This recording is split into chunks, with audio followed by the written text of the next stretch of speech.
What's up, guys? My name is Megan, and welcome to this reading review.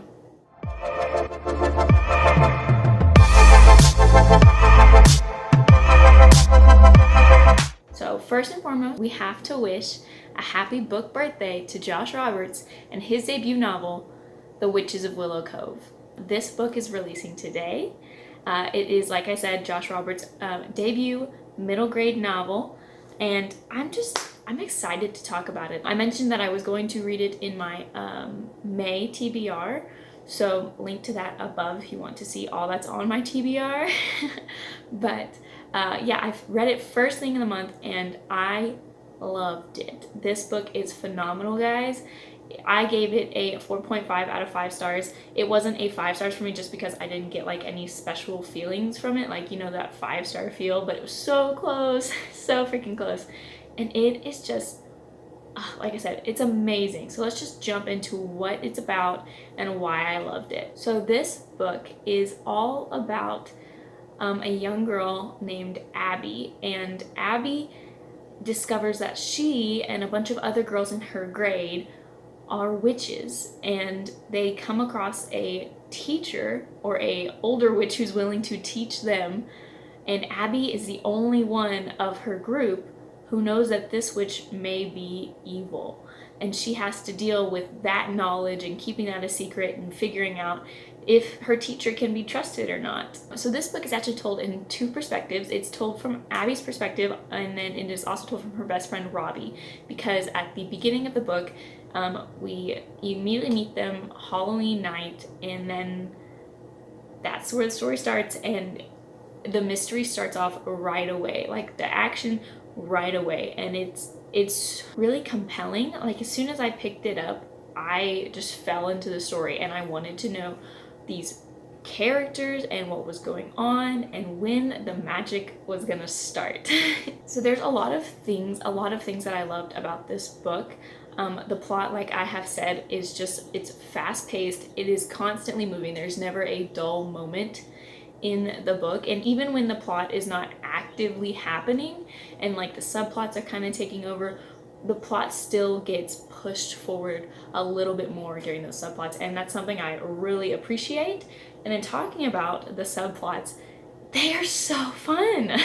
This is a middle grade novel, like I said, and these characters are between the ages of 12 and 13, so they are at the middle school with all those fun cringy moments. So there is like the subplot of young innocent romance, there is friendship drama, there is bully drama, there is just like the parent and child miscommunication aspect, and it just, I love that we get to see these young teenagers, preteens, experiencing those things. It's really nostalgic for me, and I do not like when young characters especially, are older than they seem, and these characters, they acted their age, and I think that's really important for anyone reading, especially younger person reading a middle grade novel. I think they will feel represented by these characters. Another thing to mention is the characters of this novel. They sealed it, man.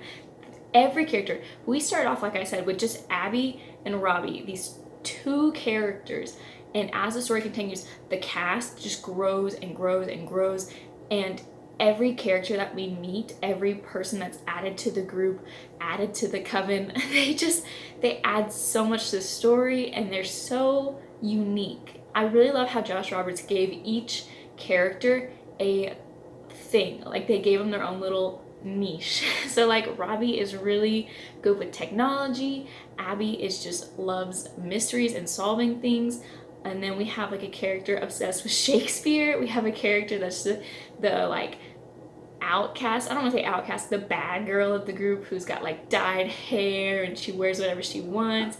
And I love these characters. I love them so much. They're so fun. And like I said, I love how we get to see a range of all that is in middle school. Like, we get the bad girl, we get the goody two shoes, we get the new girl, we get the shy boy, and I cannot express how much I appreciate all that is in this novel. And not only are the kids amazingly developed and unique, the adults get just as much as attention, and that right there is like, it's just needed. It's needed in these novels. We have good parents, we have bad parents. We have good teachers, we have bad teachers. We have the range of things. Like we have people and the adults in this novel that aren't even related at all to the children, and we see those interactions, and I love it.